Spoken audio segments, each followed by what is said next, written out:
టీడీపీలో రాజ్యసభ పదవుల రేస్ మొదలైంది. వచ్చే సంవత్సరం ఖాళీ అవనున్న 4 పదవులు దక్కించుకునేందుకు ఆశావాహులు తీవ్ర ప్రయత్నాలు చేస్తున్నారు.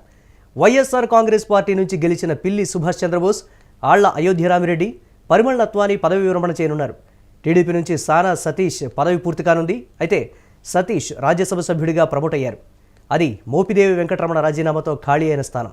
దాదాపు ఏడాది కాలం మాత్రమే ఆ పదవికి గడువుండగా సానా సతీష్ని ఎంపిక చేశారు. వచ్చే ఏడాది ఆయన కూడా పదవి విరమణ చేస్తారు. మొత్తం 4 రాజ్యసభ పదవులు ఖాళీ కావడంతో కూటమి పార్టీల నుంచి విపరీతమైన పోటీ నెలకొని ఉంది. 4 సీట్లలో మిత్రపక్షాలైన జనసేన, బీజేపీల నుంచి ఆశావాహులు పోటీ పడుతున్నారు. ఈ 4 రాజ్యసభ సీట్లలో లెక్క ప్రకారం చూస్తే టీడీపీకి 3, జనసేనకు 1 వెళ్తాయని ప్రచారం జరుగుతోంది. ఇక కూటమిలో ప్రధానంగా ఉన్న జనసేన ఇప్పటిదాకా రాజ్యసభలో ఖాతా తెరవలేదు. దీంతో ఈసారి ఆ పార్టీ నుంచి అభ్యర్థి ఖచ్చితంగా ఉండనున్నారని రాజకీయ వర్గాల్లో ప్రచారం జరుగుతోంది. గతంలో బీజేపీ నుంచి పాక సత్యనారాయణకు అవకాశం ఇచ్చారు కాబట్టి బీజేపీకి ఈసారి రాజ్యసభ స్థానం దక్కకపోవచ్చు అంటూ ప్రచారం జరుగుతోంది. ఇక టీడీపీ నుంచి మిగిలినవి 3 సీట్లయితే అందులో సానా సతీష్ పదవీకాలం కేవలం 1.5 ఏడాదిన్నరకు ముగుస్తోంది కాబట్టి రెన్యువల్ చేస్తారని రాజకీయ వర్గాల్లో చర్చ నడుస్తోంది. అయితే ఈసారి రాజ్యసభ సీట్ల కోసం అయితే టీడీపీ కూటమిలో ఎన్నడూ లేనంతగా గట్టి పోటీ ఉందని రాజకీయ వర్గాల్లో ప్రచారం జరుగుతోంది. టీడీపీలో ప్రధానంగా భాష్యం విద్యా సంస్థల చైర్మన్, విద్యావేత్త భాష్యం రామకృష్ణ పేరు రాజ్యసభ రేసులో ప్రధానంగా వినిపిస్తోంది.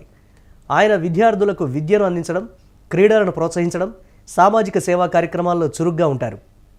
గుంటూరు జిల్లాలో పలువురు ఎమ్మెల్యేలకు ఎన్నికల్లో ఆర్థికంగా సహకారం అందించినట్లు ప్రచారం జరుగుతోంది. జిల్లాలో టీడీపీ అన్ని సీట్లు గెలవడానికి తెర వెనుక ప్రముఖ పాత్ర వహించారన్న వాదన కూడా ఉంది. భాష్యం రామకృష్ణకు 2019 ఎన్నికల్లో పెదకూరపాడు అసెంబ్లీ సీటు కేటాయిస్తారని చంద్రబాబు హామీ ఇచ్చినప్పటికీ రాజకీయ పరిణామాలలో భాగంగా పోటీ చేయలేదు. 2024 ఎన్నికల్లో పార్టీ గెలుపు కోసం కృషి చేసిన భాష్యం రామకృష్ణకు రాజ్యసభ సీటు దక్కుతుందని ప్రచారం జరుగుతోంది. పార్టీకి కష్టకాలంలో సేవలు అందించిన భాష్యం రామకృష్ణకు టీడీపీ అధినేత చంద్రబాబు, మంత్రి నారా లోకేష్తో ఉన్న సన్నిహిత సంబంధాలు కూడా కలిసి వస్తాయని ప్రచారం జరుగుతోంది.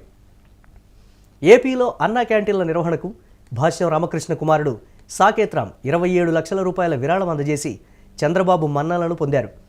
చంద్రబాబు కుటుంబంతో సన్నిహిత సంబంధాలు ఉన్న భాష్యం రామకృష్ణకు దాదాపు రాజ్యసభ సీటు ఖరారైందని టీడీపీలో తీవ్ర ప్రచారం జరుగుతోంది.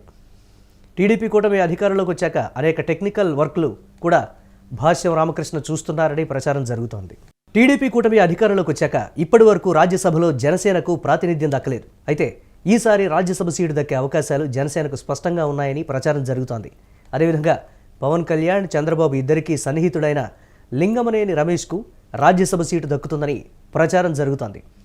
చంద్రబాబు నివాసం ఉన్న ఇల్లు కూడా లింగమనేని రమేష్కు చెందిందని అంటూ ప్రచారం కూడా జరిగింది. టీడీపీ కూటమిలో ప్రధానంగా జనసేన అధినేత పవన్ కళ్యాణ్కు అమరావతిలో పార్టీ కార్యాలయం నిర్మించారని కూడా రాజకీయ వర్గాల్లో ప్రచారం జరిగింది.